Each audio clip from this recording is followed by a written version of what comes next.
we have had the introduction to the kingdom Protista. That was the second kingdom with not fixed boundaries. Taxonomic misfits came and settled in that kingdom. Unicellular organisms which were eukaryotic but could not be classified well into fungi, plantae or animalia are put into Protista.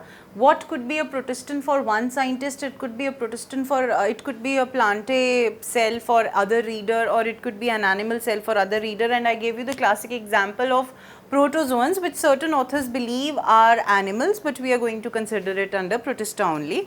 Now, we have to see the kingdom characteristics, and let us see what kingdom characteristics are. Just a revision of what we had discussed. First of all, the cells would be eukaryotic. Alright, we remember that. We very well know that they are eukaryotic. They are going to have a well-defined nucleus and membrane-bound organelles. Okay. The second point is that they are mostly unicellular, so that means they are going to be microscopic, but they are not bacteria.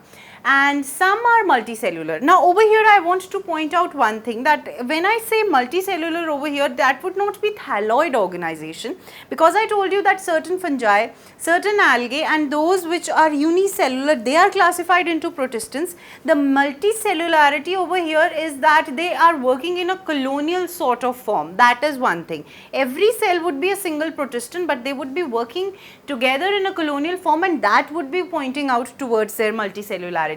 Then there is a mode of nutrition, and you know that it could be autotrophic in case of the photosynthetic algal forms which are classified into bacteria, like we have Chrysophytes and we have the Dinoflagellates. You are going to know about them. There are two classes, further groups in this kingdom, which are photosynthetic, and the remaining groups, they could be heterotrophic, that is they are not going to be photosynthetic. So, we have autotrophic and heterotrophic forms, and there is again a class known as euglenoids. Again we will come to that. The euglenoids are both, they could be autotrophic when the conditions are suitable for them, and they would be heterotrophic if the conditions are not suitable. So, like they are either ways, they are going to be autotrophic according to the conditions they would be.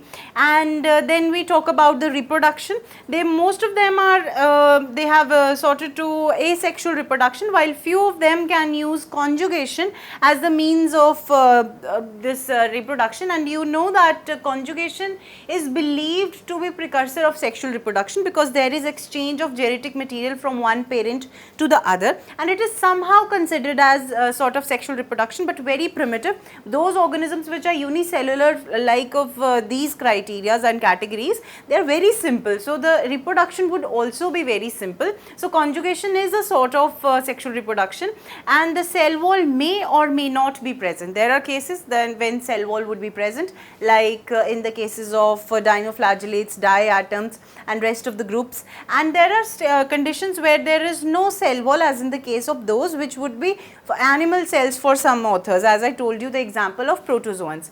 And then we have a mention that they are taxonomic misfits. Why they are taxonomic misfits? Because I told you the kingdom is not having fixed boundaries. Those which are unicellular, those which fulfill these criteria and do not fit into the proper classification according to the remaining three kingdoms, which are higher in category apart from Monera and Protista, they would be settled into this kingdom, and they contain all eukaryotic cells that can't be classified as plant, animal or fungus. They can be classified, but they cannot be completely classified. So, in case there is any misfitting that is coming and and the person is not able to put a particular organism in the given kingdom, it can be put in Protista. Okay, coming to the classifications, let's see what all we are going to have over here in this kingdom. There would be the first thing that you started drawing in your childhood, and first diagram that you had to make, and you did not understand what it was this thing, that was amoeba, something distorted shape, and you said that these are its feet and this is a living organism. We have amoeba, we have euglenoids, we have dinoflagellates, paramecium, diatoms and slime molds. All these are going to come into this kingdom. And I must tell you, this part, this one, Euglena, is photosynthetic and heterotrophic both. As we said that they have both the nutrition modes, this organism is one such which has both. Amoeba happens to be sort of animal cell. Slime molds, they resemble the fungi. When we talk about dinoflagellates and diatoms, they are golden algae and brown algae in the common luminous terms, and then we have paramecium, which is a ciliate, again it is an animal. So all these cells which are unicellular are going to be under this kingdom. One by one we are going to understand the groups which we have. The first group in this kingdom is Chrysophytes. Okay, there are names for these, there are certain phylums inside these groupings, and we are not going to get to that level. Only thing we have to understand is we have to learn few examples, and we have to learn the general characteristics that a particular grouping has been assigned, so that the organism is considered under that group. So the first one is Chrysophytes. One by one, whatever I am speaking, pay attention to that and try to learn that and try to associate it what we had understood in the introduction. The example for this is golden algae, and when we call golden algae, we have desmids. The common name is desmids. The example for these is diatoms. These are as the name you can see over here, it is saying algae, that means they would be autotrophic. They would be, earlier they were in the plant kingdom, but later on it was classified in this Chrysophytes. One of the most abundant unicellular algae in the ocean. You might have heard about diatomaceous earth, you might have heard about the algal blooms that are present in the ocean. There is lot of photosynthesis that is taking place in the oceans. Oceans are the source of photosynthesis, and that photosynthesis is not carried out by the main algae which we have in the plant kingdom. Of course it is carried out, but maximum of that is being carried out by these golden algae, which are the diatoms. It is one of the most abundant algae, yes. It is considered helpful to humans because it is responsible for fixation of carbon dioxide and release of oxygen. They are unicellular. They are found mostly in salt water, so we have marine algae. One of the biggest components of plankton. Now when we say we have so many phytoplanktons in the sea, we are referring to these Chrysophytes itself. What are planktons? Planktons are those organisms which, if they are planktons are basically free floating organisms that passively float in the water current. So if it is a plant, it is known as phytoplankton. That means if it is phototrophic or autotrophic, to be very precise, and if it is not if it is heterotrophic, we call it zooplankton. So they are phytoplanktons basically. One of the biggest components of plankton, which is a free floating collection of microbes, eggs and larvae. As I told you, they are planktons. Planktonic form is basically something which is free floating. Now what we have to learn in this is that what is their cell wall made up of, what would be the cell like. So the cell wall is made up of silica. Over here they have mentioned glass. Don't get confused that they are going to have glass. Glass is made up from silica. The raw material for glass is silica. You can say it is sandy. Okay, sand sort of cell wall they have. They have hollow, hard, porous shell called fristule. So inside the fristule there would be present the organism properly. The cell would be present inside that. The food that would be stored inside the cell would be in the form of oil. There won't be any starch storage.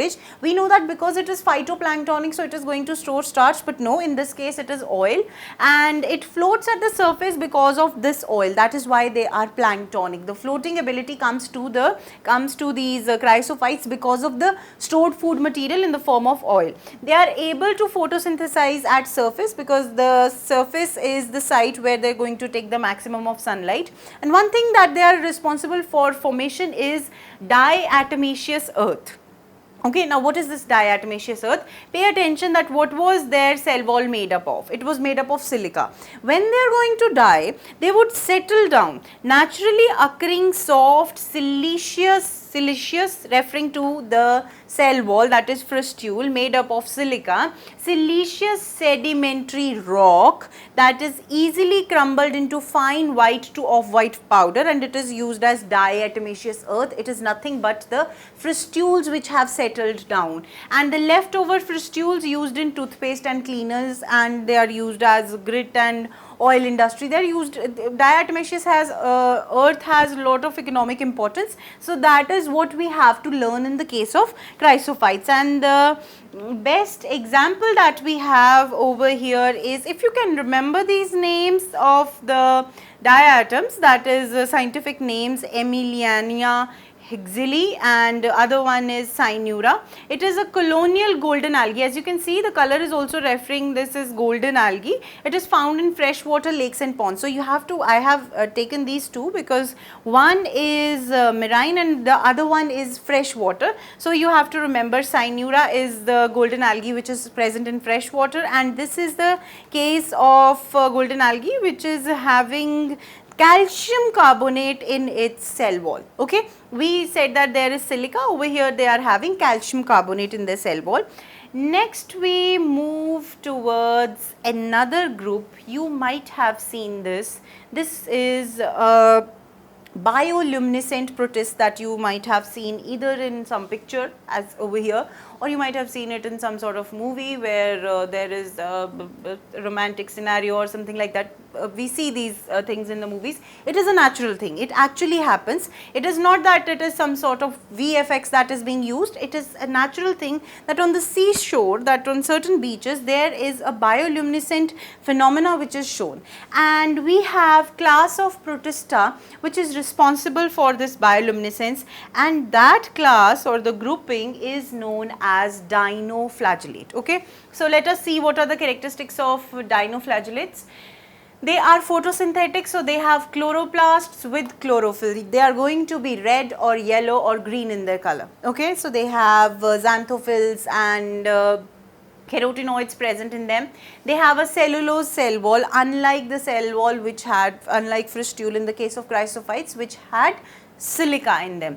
Their segments fit together like an armor. Now over here you have to pay attention that whatever cell wall they are having, it is like you are wearing a helmet, and the helmet is having an upper cover and a lower cover as well. For that, see this. See this. This is the actual armor that they are having. The entire body is closed inside a sort of shell, you can say. Before coming to that, let's see other characters. The segments, they fit together like armor and make a proper shell. As you can take the example of whenever a turtle is being intimidated, it gets folded inside its shell, so that shell becomes complete enclosure. In the same way, these dinoflagellates, they have complete enclosure sort of shell around them. They have two flagella, that is why they have the name dinoflagellate. These two flagella are in such an arrangement that you have to remember what that arrangement is. One extends from the middle of the cell. From the right in the middle you will have a transverse flagella, and the second one would be around the middle in the groove, that vibration of which causes the cell to spin. So one would be a transverse flagella, the other would be a longitudinal flagella. Yet again you need to see that this one, the central one, would be transverse and the other one would be longitudinal. Now for spinning, the transverse flagella would be responsible, and for further movement the longitudinal flagella would be responsible. The chromosomes are visible in dinoflagellates inside that particular shell. Some produce toxins, that is in the case of red tide, and the example is goniolox. You might have heard about red tides which occur. Red Sea is given the name because of the red tides which it is having. And what are red tides? There is nothing, someone comes in, adds color to the ocean, it's nothing like that. It is these dinoflagellates, as I told you in the beginning, they have red and yellow pigments. So that yellow organisms, red and yellow organisms, they are present in so much abundance that they give the appearance of the sea happens to be red. Okay, they give a red coloration to the sea appears reddish, and that is known as red tide. And you must keep in mind that this red tide is responsible for certain intoxications of fishes, and it is dangerous for fishes because they are quite toxic for fish, and if somebody consumes the fish who has taken this particular dinoflagellate in so much abundance, the person can also get intoxicated and would be poisoned. And as in the beginning we saw the example of bioluminescence, they produce light. Bioluminescence is the production of light, glowing light due to some biological reactions inside the body, and dinoflagellates are responsible for that. We have 4 examples. We have Glenodinium, we have Peridinium, we have Gynodinium and Goniolox. This one, was responsible for the red tide. Rest of these, this one is responsible for bioluminescence. And why I have used this slide is for making you understand firstly the shell like structure that they have, and secondly for the two flagella that they are going to have. This one comes to be the transverse flagella, and over here they have not shown the longitudinal flagella. You can see over here longitudinal and a transverse flagella. It would be something like a top that you have. Most of you students would be playing that top that you have, or you have that yo-yo sort of toy you must have played in your childhood. You first of all rotate the wire on that yo-yo in the center and then you lose it. That rotation is responsible for giving the rotation that the rotated one is responsible for giving rotation to the yo-yo, while the stretching is responsible for propelling it forward. Same way you can associate that yo-yo, if you have played with it, that yo-yo or a top, that is in the same way they have their motion. They have, I guess somebody who made the top and yo-yo must have taken inspiration from these. So this is all about the dinoflagellates and diatoms, and why we study both of them together. There is a reason that both of them are photosynthetic. They were earlier under the algae, but now they have been put into Protista. They are autotrophic in nature, they are photosynthetic, they are planktonic, most of them are marine, and whatever features we have to study, we have studied about them. Next we deal with that part of Protista which is somewhat close to fungi, but for